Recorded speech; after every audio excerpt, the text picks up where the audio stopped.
Salut à tous, on se retrouve pour l'épisode 1942 du Zap Image. On commence aujourd'hui en ce jeudi 15 septembre avec des anniversaires et tout d'abord c'est l'ancien joueur du FC Barcelone, c'est Gut Johnsen, il fête aujourd'hui ses 44 ans, cet ancien joueur bien sûr du Barça à l'époque, un bon anniversaire à lui. Et il y a aussi l'ancien joueur de Lyon, Ali Sissoko, il fête aujourd'hui ses 35 ans, cet ancien joueur de Valence, de Aston Villa, de l'équipe de Porto, même de l'équipe de Liverpool. Maintenant il joue du côté du championnat thaïlandais. Bon anniversaire à ce joueur français, il fête aujourd'hui ses 35 ans. On va parler maintenant de tout ce qui s'est passé lors de la soirée d'hier en Champions League et beaucoup d'affiches à 9 rencontres. Et tout d'abord, on va parler du Paris Saint-Germain contre le Maccabi Haïfa. Donc le PSG s'est imposé 3-1 dans cette rencontre. Donc le Paris Saint-Germain a mal joué quand même cette rencontre, mais on va surtout retenir le résultat, ce qui fait quand même 2 victoires en 2 matchs pour le PSG qui est actuellement en tête de son groupe. Les statistiques de cette partie où le PSG, j'ai dit, n'a pas été super bon, mais bon, le PSG a eu quand même plus de possession de balle, plus de tirs cadrés, bon, une frappe cadrée de plus. Ils ont été efficaces sur 6 tirs cadrés, 3 buts, donc 50% des tirs cadrés ont fini au fond des filets. Donc on va les féliciter pour ça, mais voilà, dans le jeu, ça n'a pas été flamboyant, on va dire. Cette équipe parisienne et la une journal l'équipe aujourd'hui, les 3 mages. Donc mené au score jusqu'en fin de première mi-temps, le PSG s'est extirpé du piège israélien grâce au but de ses 3 stars, Messi, Mbappé et Neymar. On va parler bien sûr du trio. Et pour ceux qui veulent avoir un débrief complet bien sûr de cette rencontre, c'est sur ma chaîne BizBiz PSG en description. Donc j'ai fait un débrief complet de la rencontre avec les notes aussi de tous les joueurs. Du côté du Paris Saint-Germain, il y aura aussi une vidéo qui sortira cet après-midi les gars sur cette chaîne concernant toute l'actualité de Paris, pour ceux qui veulent avoir beaucoup plus d'infos sur le PSG actuellement. Et pour revenir sur cette rencontre hier, donc Christophe Galtier en conférence de presse, le Maccabi nous a posé beaucoup de problèmes en première période. C'est vrai que le Maccabi était tout simplement supérieur à l'équipe parisienne, le PSG méconnaissable en première période, beaucoup de pertes de ballon, beaucoup de hors-sujet en gros, les deux mots à dire c'est hors-sujet. Le PSG en première période, ils ont été en deuxième mi-temps, ça a été un petit peu mieux. Ils ont pris après l'avantage grâce à leur star, bien sûr. Et on peut voir le 11 de départ, donc c'était quasiment l'équipe type à part Mukele qui a remplacé Achraf Hakimi qui a soufflé, donc il est rentré en fin de match, le défenseur droit marocain, Danilo Pereira qui remplace actuellement Kimpembe qui est blessé pendant 6 semaines, sinon devant Neymar, Mbappé et Messi. Et la MNM sauve le Paris Saint-Germain, pourquoi ? Parce que tout d'abord on peut voir qu'ils ont obtenu la note de 7 sur 10 aujourd'hui dans le journal d'équipe, c'est trop là parce qu'ils ont été décisifs, donc Messi c'est un but, une passe D, Neymar c'est un but et Kylian Mbappé c'est un but, donc ils sauvent en gros l'équipe du PSG parce que chacun ils ont marqué un but dans la victoire 3-1. Et on va revenir sur la déclaration de Christophe Galtier sur Messi, Neymar et Mbappé. Ce n'est pas un problème d'investissement, c'est qu'ils ont vite lâché un renoncement qui est arrivé trop rapidement, pas un manque d'envie, voilà ce qu'a pu dire et Christophe Galtier par rapport à la prestation de son trio d'attaque du côté de Paris.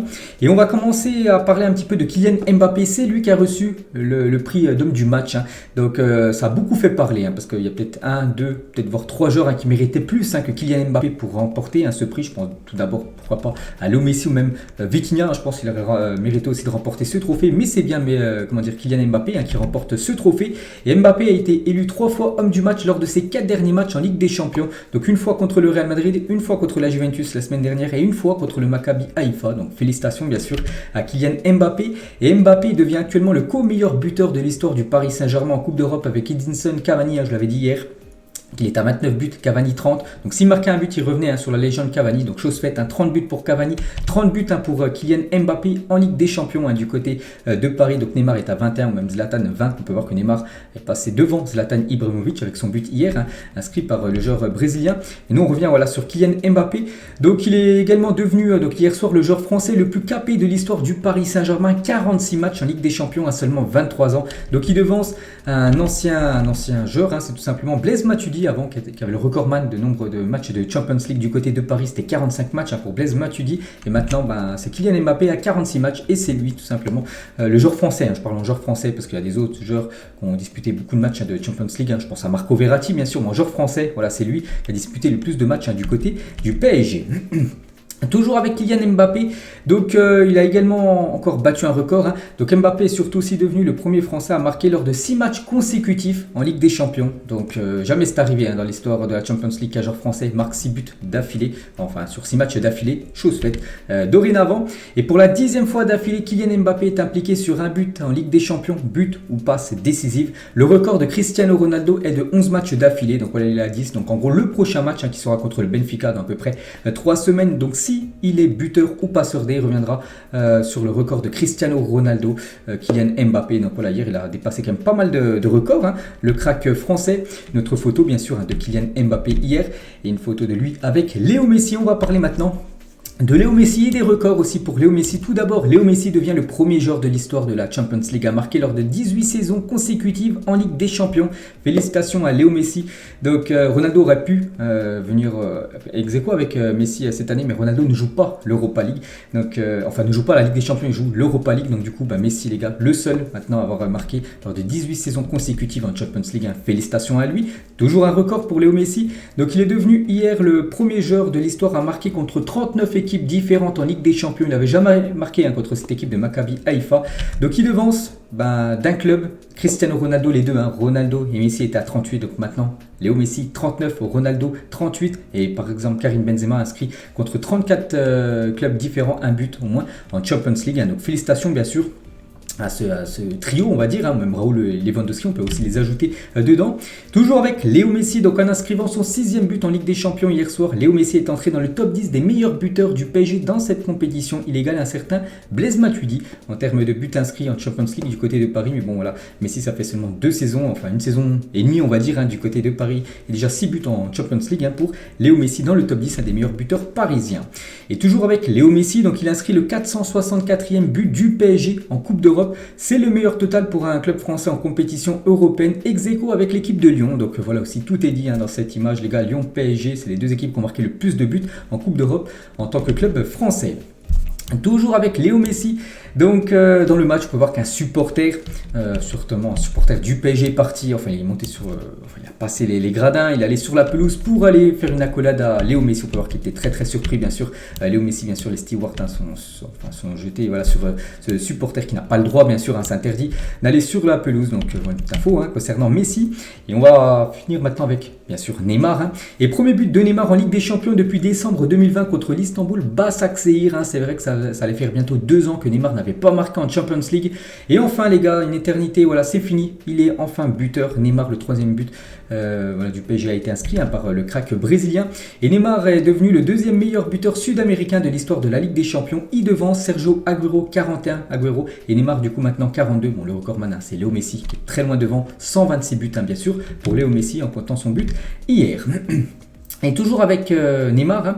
Donc Neymar est impliqué dans 18 buts en 10 matchs avec le PSG cette saison, toute compétition confondue, hein. Donc énorme saison bien sûr, hein. Enfin début de saison pour le joueur brésilien, hein. Ça faisait longtemps qu'on ne l'avait pas vu avec des stats comme ça, quasiment un début de saison parfait, hein, pour Neymar. Et Neymar a reçu un carton jaune pour cette célébration, vous savez, cette célébration qu'il fait souvent, il la fait souvent en Ligue 1 et quand il marque en fait, il fait cette célébration, il met ses mains, je sais pas trop en gros ce que ça veut dire, mais il a pris un carton jaune à cause de ça, parce que pour l'arbitre, c'était chambré, on va dire, les supporters, hein, du Maccabi Haïfa. Il a réagi sur son compte Instagram, hein, par rapport à ce carton jaune reçu. Le foot est de plus en plus ennuyant, je suis averti pour ma célébration, ces choses n'arrivent qu'à moi, je préviendrai les arbitres la fois suivante, hein. Donc voilà ce qu'il a pu mettre, bien sûr, hein. Il est très très énervé en gros par rapport à ce carton jaune qu'il a reçu hier.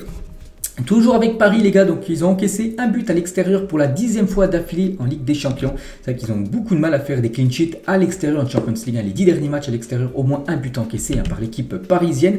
Et surtout que cette équipe du Maccabi Haïfa, ça faisait depuis novembre 2002 qu'elle n'avait pas inscrit le moindre but en Champions League. Puis hier, ils ont été buteurs, hein, ceux qui ont ouvert le score, hein, lors de cette rencontre.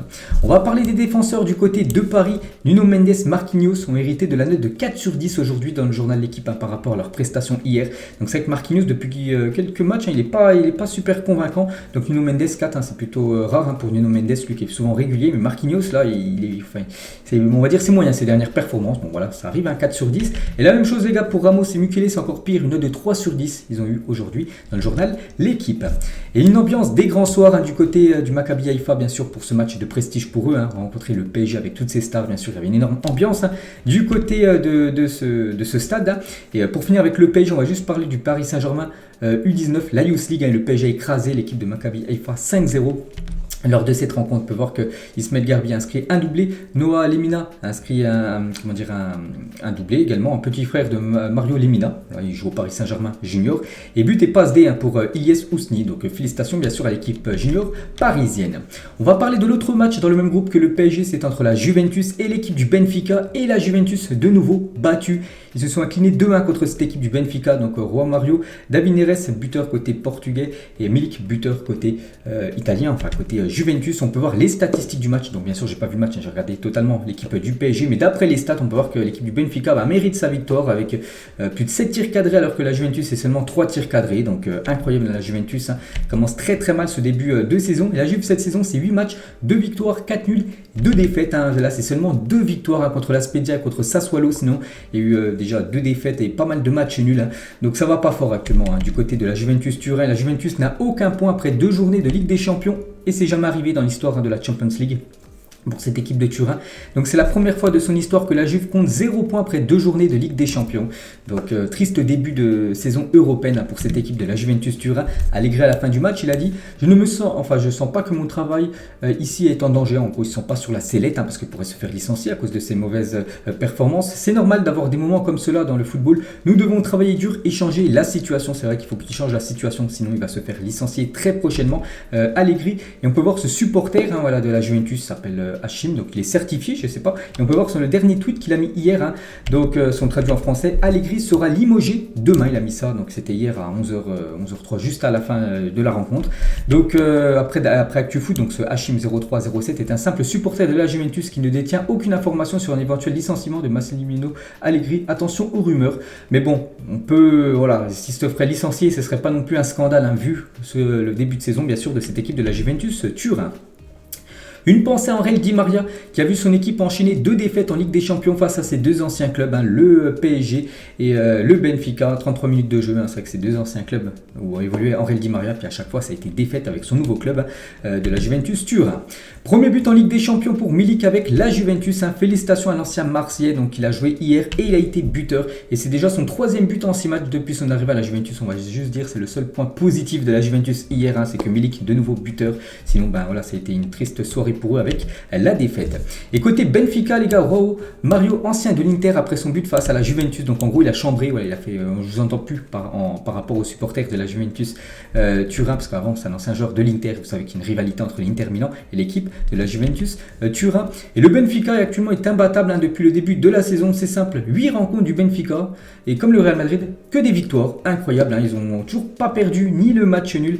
Donc n'oubliez pas le prochain match, en Ligue des Champions, ils recevront l'équipe du Paris Saint-Germain. Énorme choc bien sûr dans ce groupe. Et les 2 clubs portugais toujours en lice en Ligue des Champions ont rendu fier le Portugal, donc le Sporting 2-0 contre Tottenham et le Benfica 2-1 contre la Juve.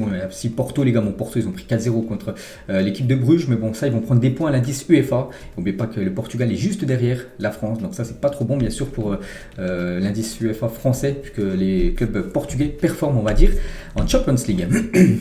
Et du coup, le classement de ce groupe H, donc le PSG, le Benfica, 6 points.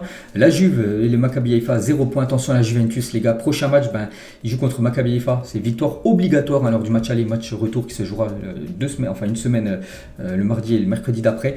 Donc, s'ils veulent espérer se qualifier en 8e, sinon, ça sera au mieux peut-être l'Europa League pour eux. On continue avec les autres groupes hier en Champions League. Manchester City contre l'équipe du Borussia Dortmund. Et City s'est imposé 2-1. Donc John Stone, Bellingham et bien évidemment Erling Haaland, buteur. Les stats de la partie. Donc on peut voir que City a quand même dominé. Seulement 3 tirs cadrés pour City. 2 buts. Ils ont été très très efficaces devant les cages adverses. Et heureuse retrouvaille pour Haaland qui jouait contre son ancien club, cette équipe du Borussia Dortmund. Il a été tellement bon à l'époque. Et le geste incroyable d'Erling Haaland sur son but. J'ai vu le but en vidéo. Et magnifique but. Un but à la Zlatan en gros, donc il n'est pas humain tout simplement Zlatan. Regardez ce but acrobatique qui nous a mis, magnifique but de la part de l'attaquant norvégien. Et ses stats cette saison depuis qu'il a rejoint ce club, donc après 9 matchs avec Manchester City, toutes compétitions confondues, c'est déjà 13 buts inscrits par Erling Haaland et une passe décisive.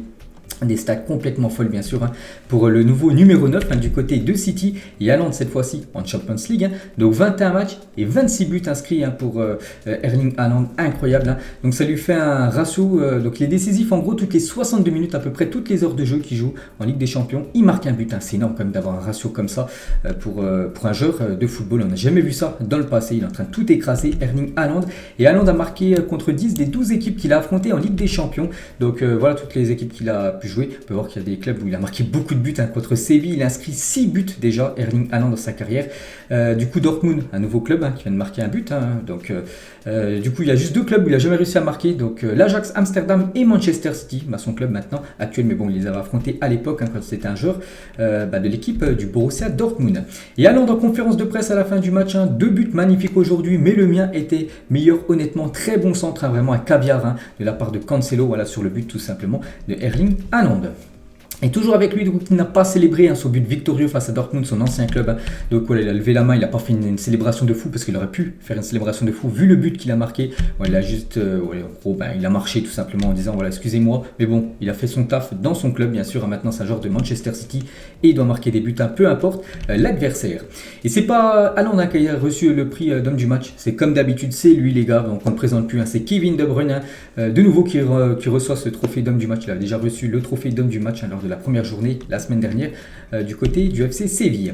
Et Manchester City, les gars, n'a plus perdu depuis 21 matchs à domicile dans la Champions League, soit depuis le 19 septembre 2018, ça va bientôt faire 4 ans, quasiment jour pour jour, à peu près 4 jours exactement. C'était face à Lyon, il y a 4 ans, quasiment jour pour jour. Donc inarrêtable, on peut dire, le rouleau compresseur Citizen. Et Pep Guardiola en Ligue des Champions, 150 matchs, c'est sa 95e victoire qu'il a obtenue hier, 29 nuls, 26 défaites, 2 titres, 1 but, marqué 353 buts encaissés, 150, l'un des plus grands coachs de l'histoire du football, le coach espagnol. Et toujours avec Pep Guardiola, donc son objectif, lui, il est très, on va dire, très facile pour Manchester City. Notre objectif est d'atteindre seulement les 8e de finale pour lui de la Ligue des Champions. Si nous pouvons à nouveau atteindre les 8e, je serai très fier de ces joueurs et de ce club. Bon, après, je pense que bien sûr, c'est ce qu'il dit. Mais voilà, les supporters de Manchester City, l'objectif, bien évidemment, c'est de remporter cette Champions League qui n'ont toujours pas remporté dans l'histoire du club. Et toujours lors de ce City Dortmund, donc on va parler du côté du BVB. Et quel crack, Bellingham qui a été buteur, les gars. Donc il a battu un record. Donc en ouvrant le score contre Manchester City, on a fait effacer un record de Wayne Rooney des tablettes, signant son 4e but en Ligue des Champions avant l'âge de 20 ans, du jamais vu dans l'histoire du football anglais. Donc félicitations bien sûr à Jude Bellingham. On continue avec les autres matchs des autres groupes. Donc en gros, c'était dans le même groupe en gros que City et Dortmund. Donc c'était Copenhague contre le FC Séville. Pas grand chose à dire, ça s'est fini sur un triste 0-0. Voilà les statistiques de la partie. Donc on peut voir quand même que Séville a un peu plus dominé cette équipe danoise, mais bon, 0-0. Et juste une petite info, Copenhague a offert de la bière gratuite aux supporters de Séville qui ont fait le déplacement au Danemark, parce que Séville c'est quand même dans le sud de l'Espagne. Copenhague c'est dans le nord de l'Europe, donc je sais pas il y a combien de kilomètres, peut-être 2000. Donc on peut voir les stadiers, enfin des gens qui travaillent du côté de Copenhague, ils ont offert des bières en gros aux supporters de Séville qui ont fait ce long déplacement bien sûr. Donc voilà une belle image bien sûr pour le foot. Et du coup ce classement de ce groupe G, City en tête avec Dortmund 2e, Copenhague 3e ex-aequo avec le FC Séville. Donc voilà, tout reste jouable bien sûr. City finira certainement en première position, mais tout reste jouable bien sûr pour la 2e place. On continue avec un autre groupe, le groupe du Real Madrid, le champion d'Europe. Le Real recevait l'équipe du RB Leipzig. Ça a été long à se dessiner pour le Real Madrid, mais de nouveau une victoire. Fede Valverde, Marco Asensio, buteur, les stats de la partie. Donc ça n'a pas été non plus un grand match de la part du Real Madrid, mais bon, la victoire est au bout. 3 tirs cadrés, 2 buts, comme d'habitude, très efficace cette équipe du Real. Et la une journal As aujourd'hui, Valverde est un canon. On peut voir aussi qu'il fait la une journal Marca. Donc elle Pararito, en gros je sais pas trop ce que ça veut dire, pour ça je vais pas traduire, mais bon, on peut voir que Fede Valverde la une journal As et la une journal Marca. Et on va parler de Federico Valverde qui a été décisif lors des 4 derniers matchs du Real Madrid. Passe D contre le Betis, passe D contre Glasgow, buteur contre Mallorca et buteur contre le RB Leipzig. Donc voilà, incroyable quand même pour ce joueur qui joue milieu de terrain. Et il peut jouer un peu partout, il peut même jouer défenseur droit, même défenseur j'en suis dans l'axe. Fede Valverde, le joueur couteau suisse on peut dire du côté du Real Madrid, vu qu'il peut jouer à plein de positions.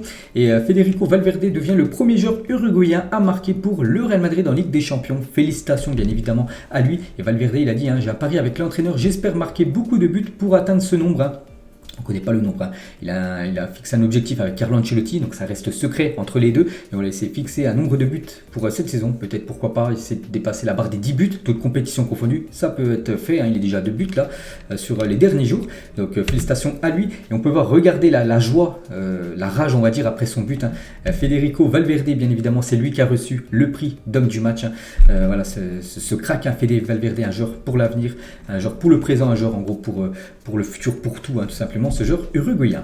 Lui aussi, les gars, il a été buteur, c'est Marco Asensio. Et ça, c'est une très bonne nouvelle pour lui, parce qu'on sait que par exemple, lors du dernier match contre Mallorca, il avait pété un câble. J'avais dit, il avait tapé avec son pied dans une bouteille d'eau parce qu'il n'était pas rentré en cours de jeu. Hier, il a joué et il a été buteur. Et ça fait plaisir. Et Marco Asensio a marqué son 50e but pour le Real Madrid aujourd'hui en 238 matchs du côté du club madrilène. On va parler de Carlo Ancelotti. Donc il a passé un cap hier, il a remporté donc hier soir sa 100e victoire en tant qu'entraîneur en Ligue des Champions. Il est seulement le deuxième entraîneur de l'histoire à atteindre ce cap après Sir Alex Ferguson, la légende du côté de Manchester United, mais il pourrait potentiellement le dépasser dès cette saison de Champions League. Sir Alex Ferguson 102 matchs remportés en Champions League, Carlo Ancelotti 100 et Pep Guardiola 95, je l'ai dit là, il y a quelques secondes. Donc voilà, concernant bien sûr ces trois légendaires coachs, bien sûr, trois des plus grands coachs de l'histoire du football. Et le Real Madrid actuellement, c'est du 8/8. Début de saison incroyable du Real. Bon, je ne vais pas citer tous les résultats contre tous les clubs, mais pour l'instant c'est parfait. En plus ils ont remporté un trophée, la Super Coupe d'Europe contre l'Eintracht Francfort. Et le Real Madrid débute une saison avec 8 victoires consécutives, toutes compétitions confondues pour la troisième fois de son histoire. En 61-62, il l'avait fait avec Miguel Munoz. En 68-69, il l'avait fait également avec Miguel Munoz. Et maintenant en 2022-2023. Donc félicitations bien sûr à Carlo Ancelotti. Et c'est pas fini, n'oubliez pas que le record de nombre d'affilées de victoires lors d'un début de saison du côté du Real, c'était lors des deux saisons 61-62, 68-69 avec 11 victoires d'affilée. Là ils sont à 8, donc encore 4 matchs on va dire à gagner. Et là ça sera le record bien sûr du côté du club madrilène. Et en match officiel, le Real Madrid n'a plus perdu depuis le 8 mai 2022. Une défaite 1-0 contre l'Atlético Madrid. 12e match sans défaite pour les merengues. Donc prochain match dimanche sur la pelouse de l'Atlético Madrid. Donc voilà les gars, il va falloir essayer de s'imposer, de ne pas perdre contre l'Atlético. C'est la dernière équipe à avoir battu l'équipe du Real Madrid en match officiel. Et le Real Madrid revient toujours, regardez cette banderole, en gros ce tifo, par rapport aux joueurs du Real, fait bien sûr par les supporters madrilènes. L'autre match dans le même groupe, le Shakhtar contre le Celtic, score final 1-1 entre ces deux équipes. On peut voir les deux buteurs, dont un but contre son camp. On peut voir les stats de la partie, on peut voir quand même que le Celtic a dominé cette équipe du Shakhtar. Et on va parler du buteur du côté du Shakhtar, donc c'est Mudryk qui est comparé, on va dire, il est considéré comme le Neymar ukrainien, ce joueur. Donc en Ligue des Champions, donc c'est 2 matchs, 2 occasions créées, 2 passes décisives, 2 tirs, 2 buts. Tout ce qu'il se touche se transforme en but. Donc on a un crack à nom, bien sûr, à surveiller. Et du coup, ce classement de ce groupe, je sais pas exactement c'est quel groupe, bref, on s'en fiche. C'est le groupe du Real Madrid et le Real en tête, 6 points devant le Shakhtar, 4 points, le Celtic, 1 point et le RB Leipzig commence très mal, 0 points pour l'équipe allemande. On parle d'un autre groupe, l'AC Milan contre le Dynamo Zagreb. Donc l'AC Milan a fait le taf, une belle victoire 3-1 contre cette équipe de Zagreb qui s'est imposée lors de la première journée contre Chelsea 1-0. Donc Giroud, Selmaker et Pobega, buteur contre un but de Orzic qui avait déjà été buteur la semaine dernière. On peut voir les stats de la partie, donc une victoire logique et méritée des Milanais. Et Ismaël Benasser, le milieu algérien, est élu homme du match contre le Dynamo Zagreb. Félicitations à lui, il a fait un match très complet, très sérieux et reçoit ce prix d'homme du match. Félicitations à l'Algérien. Et Giroud, les gars, on va le féliciter aussi parce qu'il a marqué de nouveau un but. Un but inscrit sur pénalty sur les 25 derniers pénaltys tirés par Olivier Giroud. Il en a inscrit quand même 24. Donc voilà, c'est quand même une sacrée performance. Donc félicitations bien sûr Olivier Giroud, de nouveau buteur. Et Giroud a désormais marqué un but en Ligue des Champions pour 3 clubs différents. Donc Arsenal, Chelsea et maintenant l'équipe de l'AC Milan. On va parler aussi de ce joueur buteur. Et Alexis Selmaker est le premier joueur de l'AC Milan à avoir marqué lors de 2 matchs consécutifs en Ligue des Champions depuis Alexandre Pato en novembre 2012. Il avait été déjà buteur lors de la première journée contre l'équipe de Salzbourg. Il était buteur hier et du coup ça fait 2 buts sur 2 matchs d'affilée. Félicitations à lui. Et premier but avec l'AC Milan pour Tommaso Pobega. Lui aussi, il n'avait jamais marqué du côté de Milan. Il a été buteur hier. Et la curva de l'AC Milan, les gars, donc les supporters, regardez les magnifiques tifos bien sûr qu'il y avait hier du côté de San Siro. Magnifique ambiance bien sûr faite par les supporters de cette équipe de l'AC Milan. Et l'autre match, Chelsea contre l'équipe de Salzbourg. Et score final 1-1, Sterling contre un but de Okafor. Donc Chelsea a quand même dominé cette équipe du Red Bull Salzbourg. mais les Autrichiens ont réussi quand même à prendre ce point du match nul en plus très important du côté de Stamford Bridge. Cette équipe de Chelsea, c'était les débuts de Graham Potter avec Chelsea à Stamford Bridge. Donc ça s'est clôturé, on va dire, avec un match nul. Et concernant Thomas Tuchel, l'ancien coach, il y a une vague d'applaudissements pour Thomas Tuchel aux alentours de Stamford Bridge à la 21e minute en hommage à la Champions League remportée en 2021 par le coach allemand. Bien sûr, il avait permis à Chelsea de remporter sa deuxième Champions League de son histoire. L'homme du match de cette rencontre hier, donc c'est Raheem Sterling, félicitations à lui. Et Sterling devient le deuxième joueur anglais de l'histoire à inscrire 25 buts ou plus en Ligue des Champions après Wayne Rooney.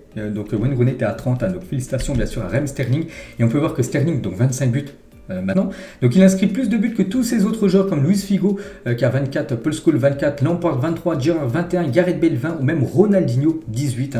Donc parmi les plus grands, on va dire, Raheem Sterling en Champions League est toujours avec lui. Donc il est devenu hier le premier joueur de l'histoire à marquer pour 3 clubs de Première Ligue en Ligue des Champions. Donc avec Chelsea hier, avec Manchester City son ancien club et avec Liverpool son ancien club avant Manchester City. Donc c'était jamais arrivé bien sûr du côté de 3 clubs de Première Ligue. Et côté Salzbourg, les gars, on va parler de Okafor, lui aussi un nom à surveiller. Déjà 2 buts dans cette phase de groupe de la Ligue des Champions pour le jeune crack suisse Noah Okafor qui avait déjà été buteur la semaine dernière en Champions League.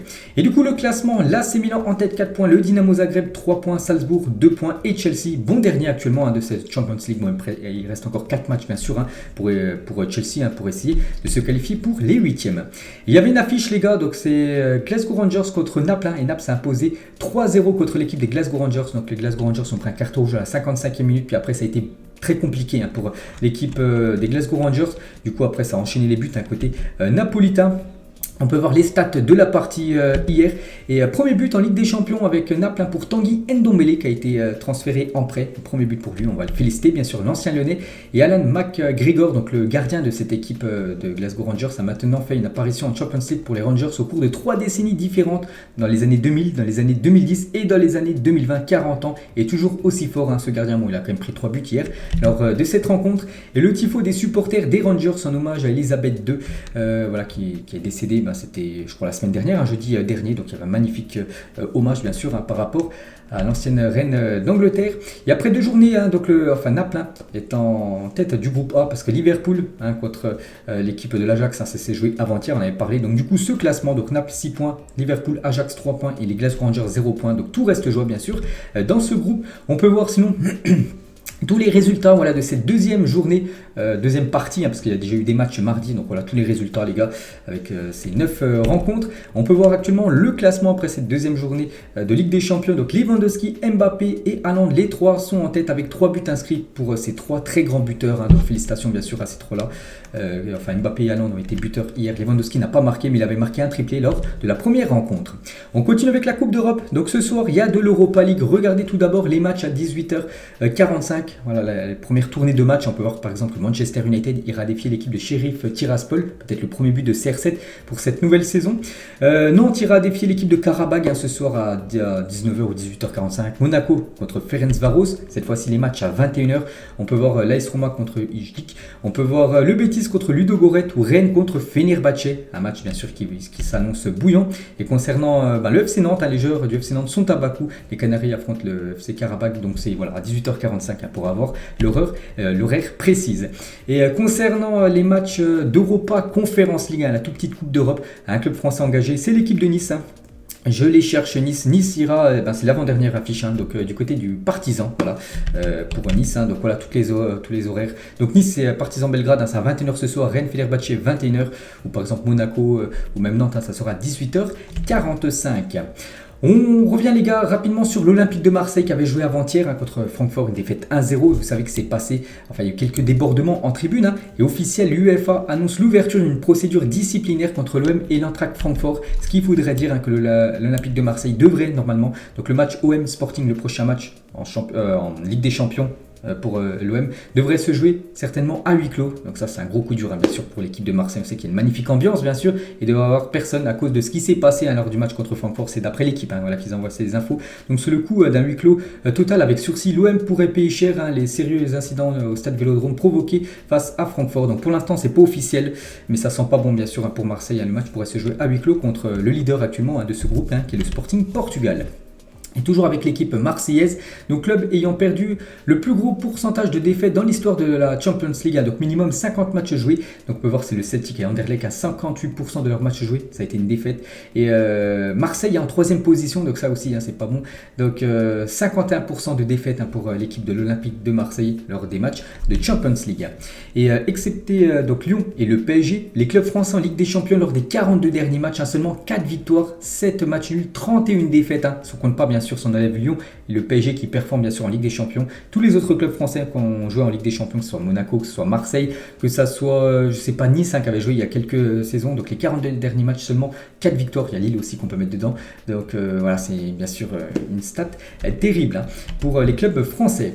Et on finit aujourd'hui les gars, donc n'oubliez pas qu'à 14h, là dans quelques minutes, Didier Deschamps va dévoiler sa liste pour les prochains matchs de l'équipe de France. Donc jour de liste des Bleus, Deschamps va annoncer à 14h la liste des jeux retenus pour le prochain rassemblement de l'équipe de France. Donc n'oubliez pas qu'il y a pas mal de blessés, Paul Pogba, Kanté, Coman, Benzema, Kimpembe et Lucas Hernandez ne seront pas appelés vu qu'ils sont blessés actuellement. Donc le sélectionneur français annoncera sa liste cet après-midi. Donc je ferai une vidéo les gars spéciale concernant les nouveaux qui vont arriver sur cette liste de l'équipe de France avec tous les blessés. Donc je sortirai ça bien sûr sur ma chaîne secondaire, c'est BizBiz Réaction pour ceux qui veulent avoir bien sûr on va dire mon point de vue sur cette liste des Bleus pour les prochains matchs de Ligue des Nations et surtout pour préparer aussi la Coupe du Monde. Allez, j'espère que ça vous a plu les gars. Donc nous on se retrouve demain bien évidemment pour le prochain épisode. Ciao à tous.